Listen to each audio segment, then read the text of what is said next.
네, 민족 최대 명절인 설날 연휴가 내일부터 시작됩니다. 올해는 고물가 속에 차례상을 차리는 것도 또 세뱃돈을 준비하는 것도 부담이 더 커졌습니다.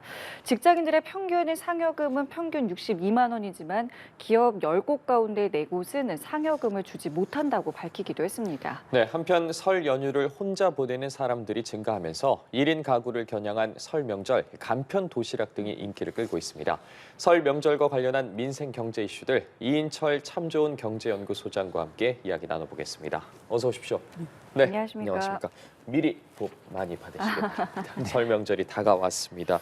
저도 지난 주말에 장을 좀 봤는데 좀 물건을 사기가 망설여지는 부분들이 있더라고요. 확실히 체감 물가가 상당히 높은데 소장께서 보고 계시는 설 명절 체감 물가 어떻게 평가하고 계세요? 아마 이제 정부의 목표는 역대 최대 재정을 풀어서 성수품의 할인폭도 크게 했으니까 주요 이제 차례상 비용만큼은 지난해보다도 좀 낮게 형성하겠다라는 게 목표예요.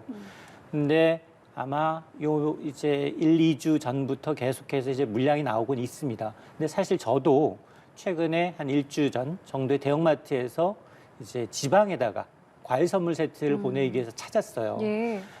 체감은 잘 안 돼요. 체감은 잘 안 됩니다. 뭐 그 과일 가격 가운데 이제 이 한우를 이긴 사과 가격은 천정부지로 뛰고 있고요. 주로 보게 되면 우리가 차례상에 올리는 게 과일류 그리고 채소류, 네. 하나는 육류, 생선류가 있어요. 예. 근데 앞에 얘기한 두 가지 과일류하고 그리고 채소류는 정말로 많이 뛰었어요. 맞아요. 그런데 육류하고 생선류는 다소 부담이 줄었어요. 음. 그래서 전반적으로 보면 올해 설 차례상 가장 걱정되는 건 아마 과일 가격이다라는 걸 텐데요. 실제로 통계청의 통계를 보면 너무 좀 괴리감은 좀 있지만 1월 소비자 물가 지수는 2.8% 1년 전에 비해서 올라서 6개월 만에 2%대로 내려앉았습니다. 근데 이 효과가 뭐냐?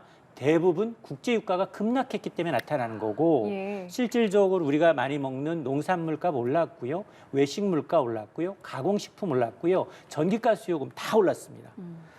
근데 이 통계청의 발표에서도 과일 물가는 어느 정도 올랐느냐? 무려 28% 올랐어요. 아. 그러니까 전체 소비자 물가가 2.8인데 네. 과일 물가가 28% 올랐다는 건 10배 올랐다는 거예요. 그렇네요. 전체 물가의 10배가 오를 정도로 과일 물가가 심각하다라는 건데 단일 품목으로는 사과입니다. 한우를 이긴 사과 가격이 1년 전에 비해서 57%, 네. 배 가격도 41%예요. 예. 사과하고 배는 차례상에 반드시 들어가요. 그렇죠. 그러다 보니까 그래도 지금 차례상 지내기 전에 애들 방학이니까 귤에다 좀 싼가? 귤로 눈을 돌렸어요. 귤값도 마찬가지입니다. IMF 이후 가장 높아요. 단감은 좀 싼가? 단감도 비슷합니다. 둘 다 40% 내외로 오르고 있습니다. 아마 이제 지난해 봄에 계속해서 기습 안 받았잖아요. 네. 냉해 왔죠. 우박 피해 발생했고요. 또 여름철에는 폭염과 장마 때문에 아마 이 사과 먹기는 아마 이제 이 햇사과가 나오는 뭐 9월, 10월 이때까지는 계속해서 어제값이 가장 싸다. 그 정부에서도 어쨌든 지금 이 물가를 잡기 위해서 좀 여러 가지 노력들을 좀 하고 있는 걸로 알고 있는데 뭐 어떤 것들을 준비하고 있나요? 그렇습니다. 정부도 여러 가지를 하고 있죠. 정부는 일단 재정을 많이 풀었어요. 역대 최대 규모의 이제 재정을 풀었고요. 또 이제 할당 관세 적용해서 국내 과일값 너무 비싸니까 수입산 과일을 좀 대체해 보자라고 하는데 그것조차도 올랐어요. 그런데 아니 차례상에다가 조상님 올해는 죄송합니다. 사과가 비싸서 망고 좀 드셔보십시오 하는 후손은 없습니다. 그리고 비싸도 굉장히 때깔 좋고 상처 안 나고 흠집 안 좋은 최고의 상품만 올리길 원하거든요. 그러다 보니까 사과 한 개 가격이 거의 10,000원 이상 올라가고 있는데 어쨌든 지금 보면 이제 이 농림축산식품부가 밝힌 올 차례상 비용은 평균 한 31만 원대다라고 얘기를 하고 있습니다. 네. 그걸 설성수품 28개에 대해서 전통시장에서 구입할 경우에는 이보다 좀 저렴한 28만 한 3천 원대, 대형 유통마트에서 구매할 경우에는 33,600 원대여서 전통시장이 한 15% 정도 저렴합니다라고 하는데 여기서 세 가지를 주목해야 돼요. 일단 정부가 발표했기 때문에 정부의 할인 지원, 유통업체의 할인 판매 가격이 다 반영이 돼 있다. 또 두 번째가 뭐냐? 명절이 가까우면서 사실 저는 가격이 더 오른 것 같은데 정부는 더 낮아졌다라고 얘기를 하고 있는데 그 이유가 뭐냐? 사실은 정부가 당초 예상했던 것보다 100억 원 정도 더 투입을 해서 사과 배 가격 낮추기 위해서 애쓰고 있거든요. 그러다 보니까 이런 것이 반영이 됐고 또 하나가 뭐냐. 전통시장에서 이런 주요 성수품을 구매할 경우에는 구매한 금액의 30%를 온누리 상품권으로 환급을 해줍니다. 예. 이 세 개까지 다 반영한 거예요. 그러니까 정부가 얘기한 것과 일반 이제 소비자들의 물가 관리 정보에 따르면 역대 최고의 차례상 비용은 뭐 누구라도 이제 부인할 수 없는 사실입니다. 예. 그리고 어릴 적에 사실 설 명절이 기다려졌던 이유 중에 하나가 이 세뱃돈 때문이었는데 이 세뱃돈에 관련된 이야기도 명절하면 빼놓을 수 없습니다. 그런데 이 고물가 속에 세뱃돈을 도대체 얼마를 줘야 할까 고민하시는 분들이 많은데 조사 결과를 보면 평균적으로 52만 원을 준비한다는 설문조사 결과도 있더라고요. 이 50만 원이 넘는다는 건 사실 적은 돈이 아니지 않습니까? 맞습니다. 이 남이 성적표 보는 거, 남이 지갑 들여다보는 거, 남이 세뱃돈 얼마나 들여보다 이게 굉장히 좀 재밌거든요. 실제로 이제 설날에 세배를 받는 어른들의 경우 얼마나 준비를 하고 있냐를 봤더니 말씀하셨던 것처럼 이 KB 국민카드가 이제 400여 명을 대상으로 조사를 했는데 세배 받는 사람들 평균 한 52만 원 정도 올해 세뱃돈으로 준비를 하고 있습니다라고 답변을 냈고 그러면 나이 이제 때별로 세뱃돈 얼마나 적당한가를 묻는 질문에 대해서는 미취학 아동은 10,000원대, 초등학생은 3만 원에서 5만 원대가 가장 많았고요. 그리고 중고등학생은 5만 원에서 10만 원, 성인은 10만 원을 꼽았는데 다른 조사에서는 다소 충격적인 결과도 있었어요.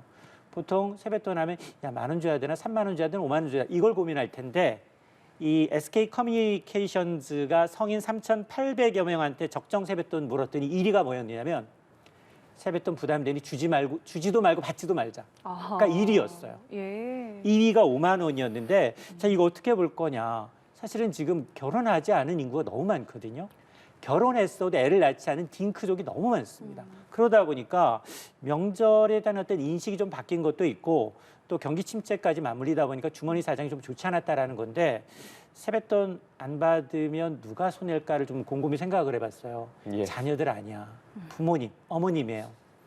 자녀 세뱃돈 보관한다고 가져가셨는데 그 세뱃돈 받았다는 자녀분, 돌려받았다는 자녀분 없거든요. 알겠습니다.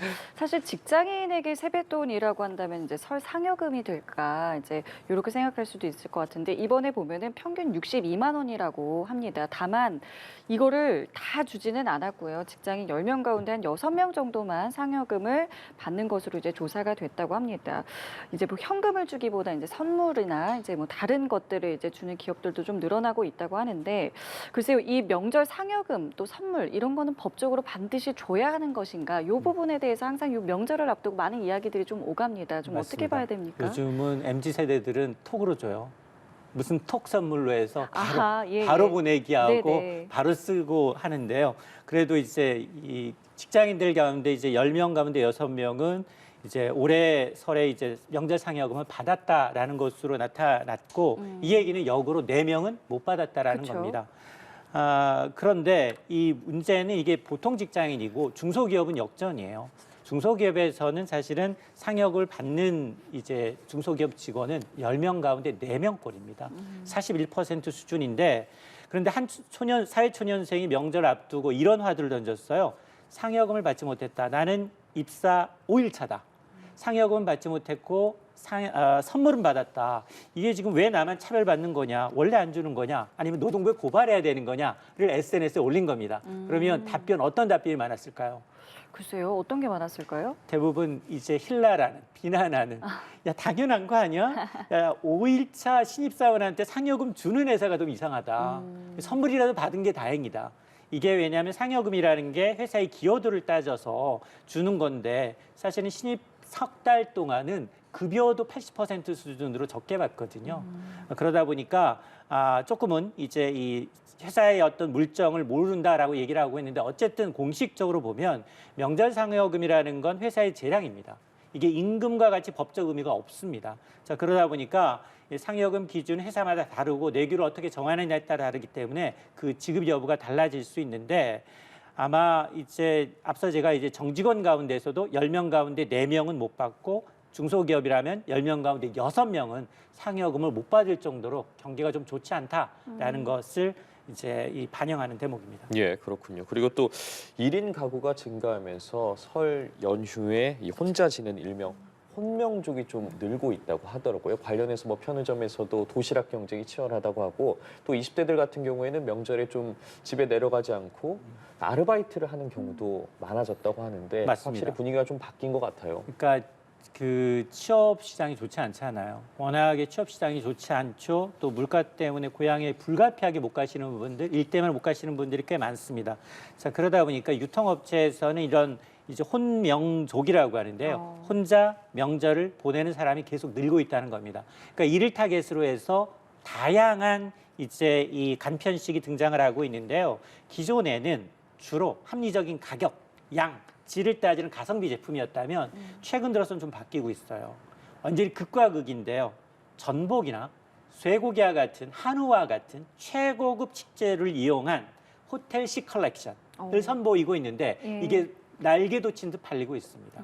그러니까 나는 야 고향은 못 내려가더라도 난 자존감을 세우기 위해서 조금 고급스럽게 분위기를 낸다는 겁니다.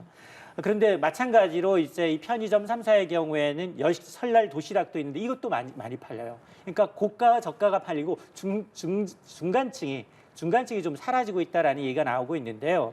자, 이러다 보니까 실제로 이제 이 한 구인 구직 플랫폼을 보게 되면 명절에만 볼 수 있는 이색 아르바이트가 등장을 하고 있는데 주로 보면 명절 상차림을 돕는 집안일 알바. 시간당 10,000원 꽤 보수도 괜찮아요. 또 하나는 오늘 하루 종일 전만 부치는 전집 알바도 있습니다. 시간당 13,000원 드리겠습니다. 이런 글에 대한 조회수가 수천 건 이상 들고 있다는 건 관심이 그만큼 많다는 얘기인데요. 아마 청년 고용률이 굉장히 낮아지고 있습니다. 이게 40% 중반대거든요. 더 떨어지고 있기 때문에 아마 구직자도 늘고 있죠. 그리고 귀상가는 차라리 일하면서 돈 벌자, 시간 보내자라는 이제 인식도 늘어나는 게 이런 나타나는 이제 새로운 설 명절 이색 이제 행태입니다. 예, 자 끝으로 이것도 좀 여쭤볼게요. 이게 명절을 앞두고 특히 이제 새해 같은 경우 이제 신년 메시지도 주고받고 뭐 연락도 주고받고 하면서 사실 모르는 번호로 연락이 오는 경우도 있고 문자를 받는 경우도 있는데 정부가 설 연휴 기간 동안에 이제 보이스피싱 사기 피해를 예방하기 위해서 안심마크 서비스를 이제 확대하겠다라고 이제 밝혔어요. 이제 어떤 건지 저희 시청자 여러분께 좀 소개를 좀 부탁드릴게요. 그렇습니다. 그동안 전통적으로 보이스피싱에 가장 많이 이용된 게 공공기관이에요. 공공기관이라고 하면 전화 끊을 수도 없고 그렇잖아요. 문자 네. 메시지 완전 확인해야 될 것 같고. 그렇죠. 그런데 이 안심마크라는 게 뭐냐? 공공기관이 발송한 문자가 보이스피싱 문자 확연하게 구별하기 위해서 발신번호, 확인된 발신번호입니다. 라고 안심마크, 전화번호 옆에다가 기관의 로고를 같이 붙이는 거예요. 이걸 안심번호라고 합니다. 네. 또 해외에서 보낸 문자도 굉장히 많잖아요. 그런 것도 로밍 발신이라는 안내 문구로가 찍혀서 가면 아 이건 정말로 해외에서 온 진짜 이 문자구나라고 이제 확인하면 되는데 최근에 사실 개봉한 영화가 있어요. 보이스피싱 관련해서 라미란 씨 주연의 서민 덕희라는 영화 있거든요. 예. 이거 보시면 굉장히 도움돼요. 신고했는데 경찰이 참 답답하게 일 처리를 잘 못해요. 그러니까 직접 피해자를 찾아가서 이제 나서는 그런 실화를 바탕으로 한 영화인데요.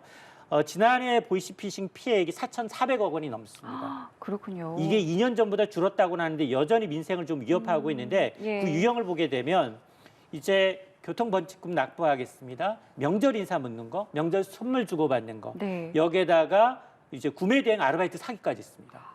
또 투자를 유기해요. 불법 투자 리딩방부터 싼 이자로 갈아타게 해주겠습니다. 대환대출, 대부업체 문자까지 있습니다. 이거 누르게 되면 정말 큰일 나거든요. 개인정보 빠져나가면서 내가 대출받지도 않았는데 대출받은 것처럼 이제 사기를 치는 경우가 있기 때문에 반드시 이런 전화를 받게 되면 등록된 대부업체인지 확인하시고 만약에 실제로 내가 보이스피싱을 당했다라고 하면 112나 1332번 금융감독원 이제 민원 상담 이 보이스피싱 지킴이 센터로 이제 도움을 요청하시면 되는데 근데 사실은 신고해도 네. 찾을 확률이 좀 희박해요. 예. 이 교훈은 뭐냐? 네. 당하지 않는 게 최선이다라는 겁니다. 예, 평소에도 조심하셔야겠지만 명절 앞두고 더더욱 주의가 필요해 보입니다. 오늘 설 명절 관련 민생 경제 관련해서 이인철 참 좋은 경제연구소장과 이야기 나눠봤습니다. 말씀 고맙습니다. 감사합니다.